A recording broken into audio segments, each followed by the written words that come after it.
I know that you know, which is accurate, but I like that you actually remember things that I say, which, I don't know, it just makes it feel like you care, so I appreciate that. And thanks for coming back. Happy to be here. We are talking about Esther and Psalms, or not talking about, but, being asked questions about Esther and Psalms. Well, I guess we are talking about it, but anyway, you get the same.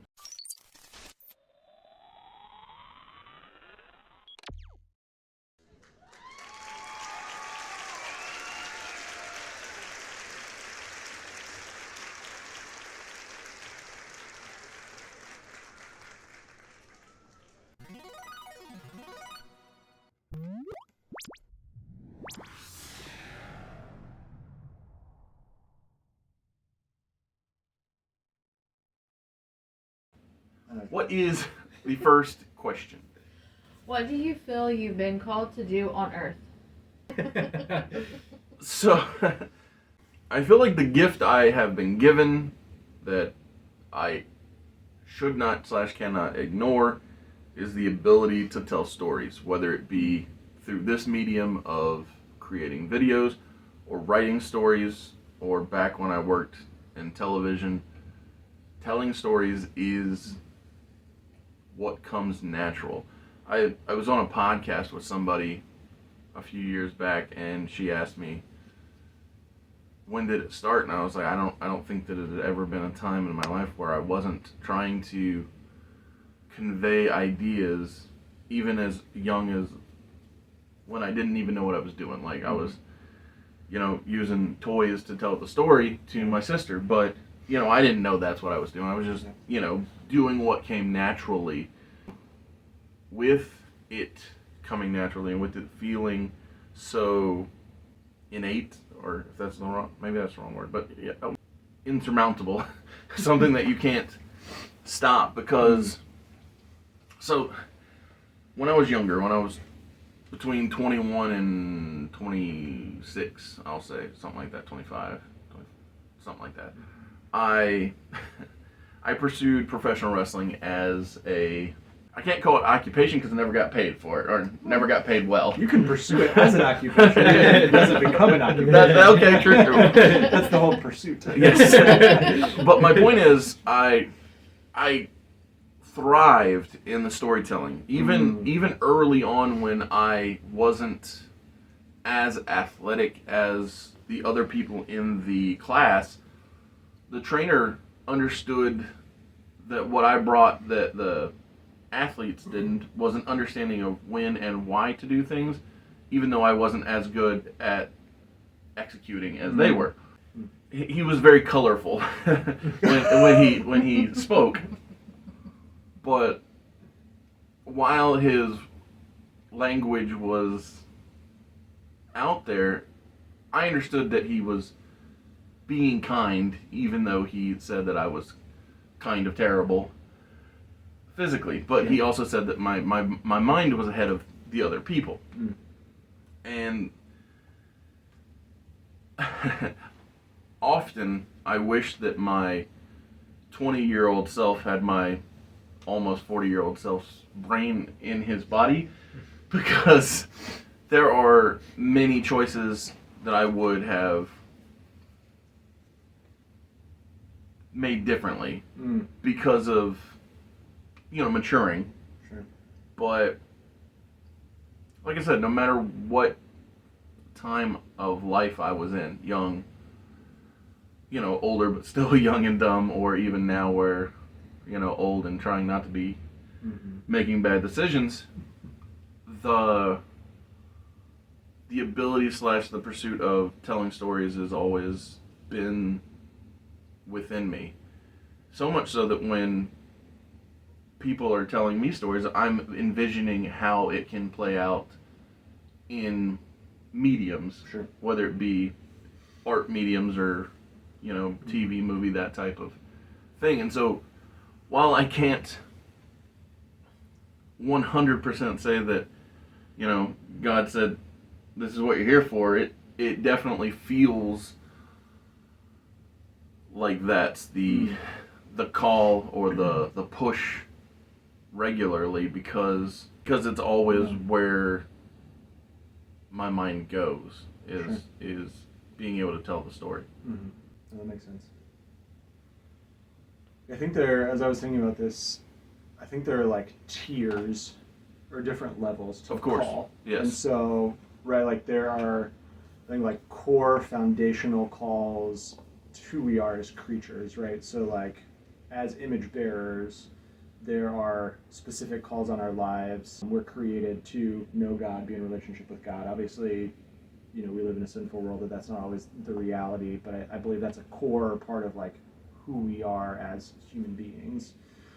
And then you're speaking to a little bit more of like a level above that is like, well, how are the ways that God made us and the different gifts and abilities and talents that He gives that then we are given to steward. So Absolutely. For you, storytelling. Steward, for me, like it's music. Yeah. I'm a drummer. I was just talking to my wife about this recently. Like, I never like asked for a drum set, but my parents just saw me like banging around on stuff as a kid, and I would get chopsticks out and be like hitting I pots love and pans that. and stuff. That's so And so cool. they just they bought me a drum set, Yeah. like not knowing what was gonna happen with it, like Yeah. none of this stuff, and like here I am, 25 years later Wow. this summer, like it's like a core of who I am, and like what would my life look like if they hadn't done that? Exactly. Like if that had never been tapped into, like how much of a different person would I be? Yeah.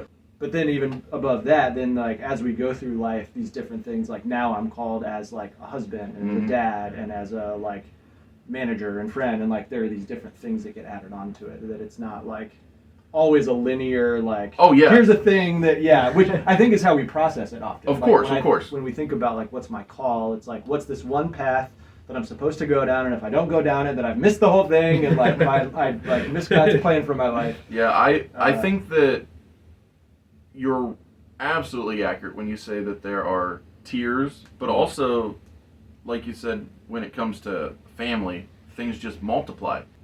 It makes sense that it's not just one straight, oh, this is the only answer. No, there are definitely there's more than one purpose to us being here, and to the similar point of your parents buying you drums. So every year without fail until my mom passed away, every year she would buy me a drawing pad for Christmas. And sometimes it would have charcoal pencils or different other assorted accoutrements, things that go with it, but every year she would, and the crazy thing is I didn't believe in myself as much as she did, but again, that's one of the major things I wish I could go back and kick myself for. It's like, what are you doing? Like, I can come up with probably 5 moments in my life where it should have been the aha moment of, this is the pursuit of your life, do it, and yet young dumb me was like, oh no, I'm not gonna. It's like, so I like that a lot. The realization that there's more than one thing, and also that it's also not too late. Like, let's say that you, like myself, made bad decisions for too long. You can always make the better decision and get right back on the correct path. So I think, and this is gonna get a little off course, but it's just something that happens in my head sometimes. It's one of the things that throws me off about people choosing to say goodbye. If you know what I mean. Yes. And because what I mean by that is I always try to find the hope in everything, something like, and yet when I bring this up because I feel like almost semi-annually somebody I deployed with goes away. Yeah. And it always is something I struggle to understand, because the first time that it occurred, she was a friend that I would talk to, not every day, not even once a month, but enough to where that when I knew we were talking, I thought we were saying the same things. When I was saying, "Oh man, can you believe how crazy work is, or how hard this is?" And then when you find out that, oh, they're not saying the same thing, it's like, oh, that's very jarring. So I don't know. It's just something I struggle with, the realization that we're not having the same conversation. Yeah, I think that speaks back to like the core identity and call piece, where like if we are not living into our like the deepest sense of our identity, which is not related to career or like any of these other family things, like it's not related to that, it's related to like being in relationship with our Creator. Absolutely. Then you don't have that sense of like meaning, purpose, and call that we are supposed to experience through that relationship. One, it also, when I make the presumption that we're on the same foundation, I don't know. It's not something I'm ever ready for, because when the call comes, I'm almost like, you know, it's always being hit by a ton of bricks type thing. Yeah, and I think it should, right? Like, of course, yeah. You don't want it to be. Yeah. Unfortunately, you don't want it to be as common as it feels. Yeah. Yeah, numb. Yeah, I don't want to be numb. Yep. Yeah, for sure. I think that's like, to take this even more a little bit off course. Sure. I think that's why we're seeing a bit of a like shift culturally in people starting to explore faith again, because what the like secular materialist atheistic worldview promised was, if we just shed off the shackles of religion, get away from these people telling us how to live and what we should do, rules, that we if you will, will. that we'll find freedom and everybody will be happy and this will be great. Right. And what we found is that we threw off everything that gave us meaning and purpose and identity, and what we're left with is not providing that, and it can't, because it is devoid of meaning. Correct. And so now people are starting to come around to like, oh, that actually didn't live up to what it promised, and so I need to find something else. Yeah, I always find it surprising, the cultural bleed into the, let's say, the pew. Sure. Because again, much like the conversations with the people I deployed with, I just make presumptions about people in the pew that we're on the same page. And then when I get exposed to the contrary, I'm like, oh, didn't see that coming. Yep. I was like, yeah. I guess it is just, big city living sometimes. Yeah, that's the thing that always surprises me when people have a problem with like Christianity because of Christians. It's like, yeah, that's the point. Like, the point of Christianity is not that like because I go to church or because I say I believe something, that now I'm like this better moral version than anybody else. And so, like, the whole idea is that like we are broken, we can't fix ourselves, we need somebody else to like intervene on our behalf. Of course. And we don't just become perfect now. Right. And so like we're still going to fail, and we're still going, like, that's the whole idea and like foundation of Christianity. So it surprises me when people have a problem with that, as in like, oh, I can't believe in Christianity because of the Christians. It's like, well, yeah, like they tell you from the start. The only one. Yeah, like, they tell you from the start. What were you expecting? They said, I'm the problem. Yes, exactly. Oh, that's good.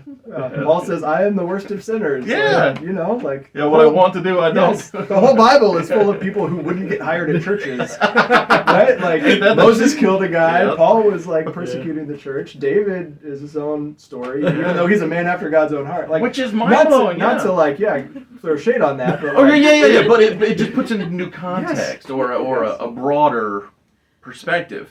Yeah. Yeah, for sure. No, I'm with you on that.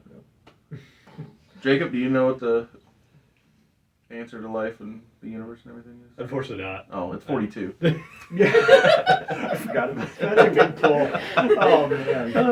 Was it 2005? Oh, I mean, the book's from way Well, before yeah, that. I feel like I it's didn't hit think I its know like the popularity. The Hitchhiker's Guide to the Galaxy. It's Yeah. a joke. It's Oh, a okay. it's a book that turned into a movie from reference. 2005. Okay. Yeah. It's worth it's worth it. So read it or watch it. It's worth I it. keep forgetting he's so young. Yeah, so. it's fine. We've come to terms with But it. yeah, Come 42 to is the grips answer. with So. Yeah. Thank you for being here at Mr. Super Oz.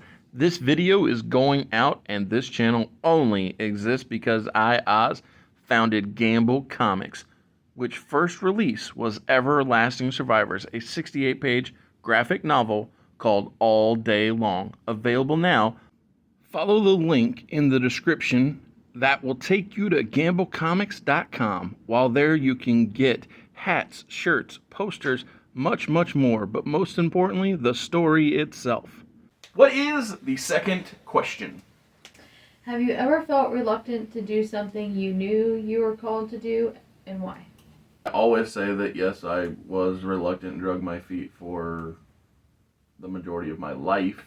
It's just it was so challenging to ever attempt to do anything on my own or that I thought I could do. Is why that for years I avoided it, even though, you know, in the Army, I would be sketching and people with power would be like, why isn't that what you're doing? Or I'm in college and I would be drawing characters on a math test and the teacher would be like, oh, are you an art major? And I was like, no. He's like, why not? and then even when I hired comic artists to do work, the guy I hired to do the work, he's like, oh, don't pay me, just do it yourself. Because I showed him the character designs and he's like, oh, you're fine, you can do this. I'm like, but I want to pay you. He's like, but you can do it. I'm like, and so anyway, he stopped fighting. He's like, cool, I'll just take your money, but he's like, you got this. Even 9 years later, when we were working at a comic convention together, and the table was not busy, he was like, email me something you've drawn, and he proved his point all along, which was as long as I have a good anchor, somebody who can accentuate the positives and hide the negatives, that everything can pop. And I was like, yeah, I know. And I mean, at that point, I was finally getting sold. Only it was far too late. Not too late. Like we're doing the thing, but like it was just like if only I'd have been going. If only I was all in from the start, then who knows where life would be. But also, I can say for a fact that we've run across thumb drives that I wasn't always writing the best stories. So maybe the fact is things happen for a reason, and we're at the place where things need to be at now. But That's fair. the fact is, it is my choice, Sure. broadly speaking. Although I can see the influence that caused the decision. I think for me, for a long time fought the call of like leadership, Mm-hmm. and like because I think back on my, especially like high school into college, like I just always had people who were like telling me that I should be in various like leadership positions. Never like student government or anything like that, but just like in various like ministry leadership things. And I never was like viewed myself in that way. I was like, I don't really have anything special or valuable to like give to people, like, and also my flesh just wanted to like chill and not like be responsible for Of anything. course. I just Of course, wanted yeah. to like Yeah. show up to things and have fun and like whatever. Yeah. And so it's been like very recently that I have been just realizing like I need to just step out into that. Well, and I think that, I hope, at least, I won't say I think, but I hope that you are seeing the value in that decision. Yes. Yes. 100%. Yeah, that's great. Yeah. Yeah, I like that question too because I think it speaks to tying it back to like the Esther piece, this idea that like what we're called to isn't always comfortable. Mm-hmm. I think we Amen. often like, Amen. especially in the Christian context, like have this thought that like if we're following God's will, that it will just be like easy, fun, and enjoyable. Right. Like, that, like for I don't know where we got that. Well, I'm gonna say as a teaser for next week, the people who have that opinion did not read the Book of Job. Sure. because for the next 2 weeks it's gonna be Job all the time, Yeah. and that's a clear indication that it's not just an easy path. Yeah. So I mean, we have the example of Jesus, who like Oh, of course. literally went to Yeah.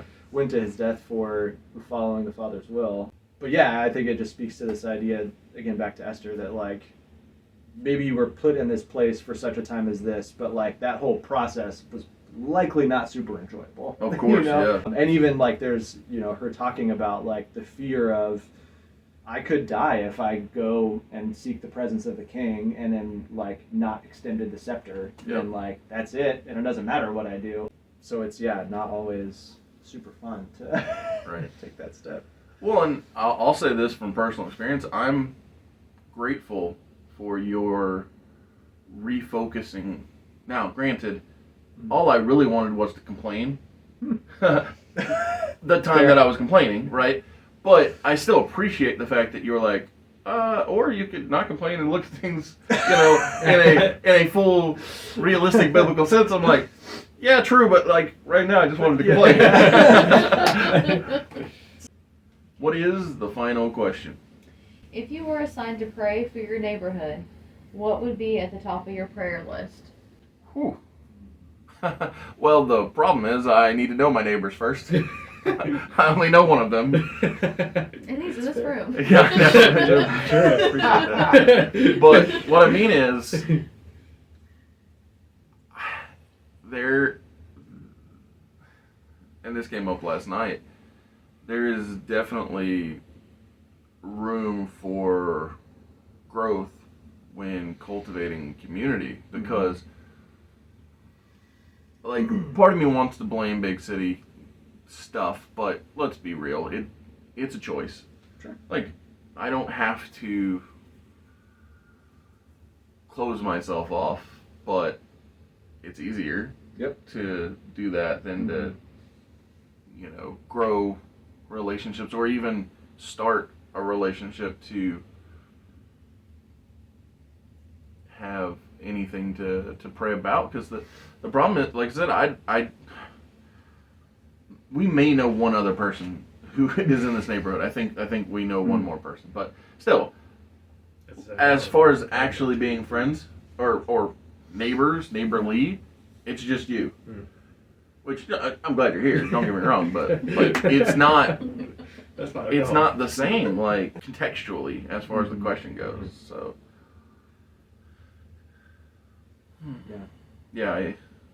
it's definitely something to work on. Yeah.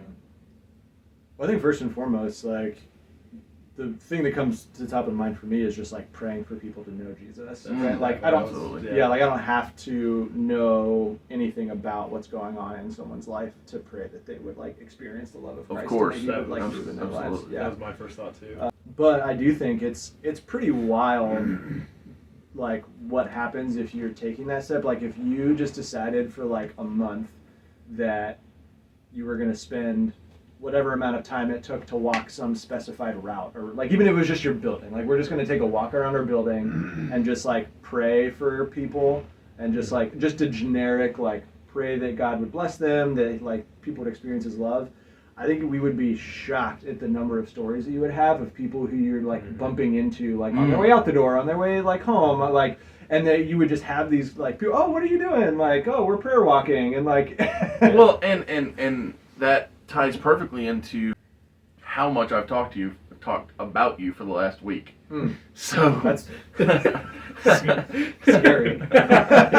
So while I assume you weren't walking around my building, you did ask if I had any prayer requests. True. And I said it to you the next day, and I've said it to many people about you.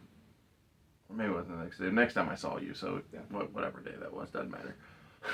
The point is that ever since you asked that question, it put everything in the proper perspective. Because when you said, do you have prayer requests, and I asked for a specific assistance, it just put everything in the right place, because when people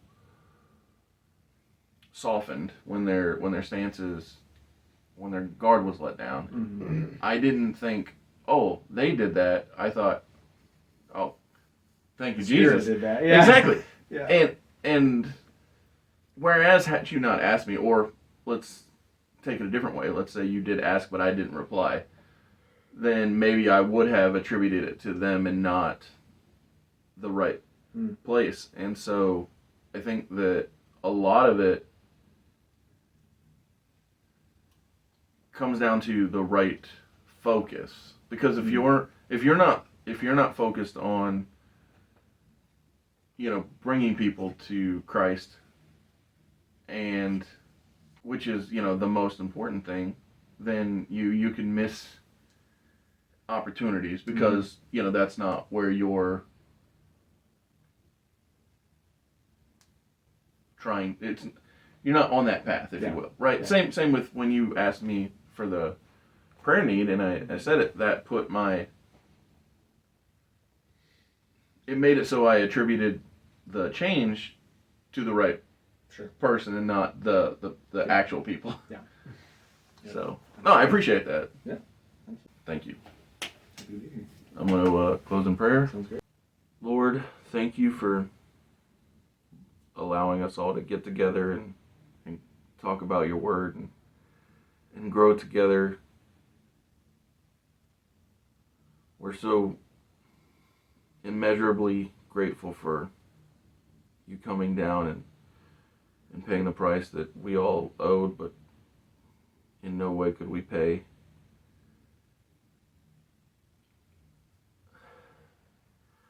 I hope that everyone who listens and everyone who watches can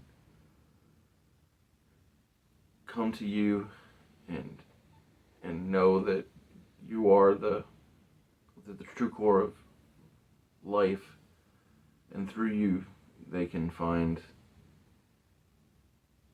a driving force, whether it be drums or pencil and paper, whatever the outlet is. But obviously you are the center of everything, because without you there is no hope, and with you there is everlasting hope, eternal grace. So again, I'm grateful, and I thank you.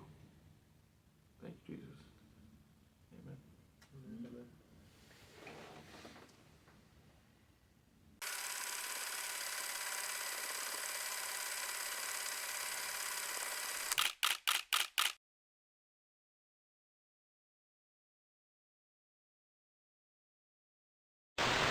Amen.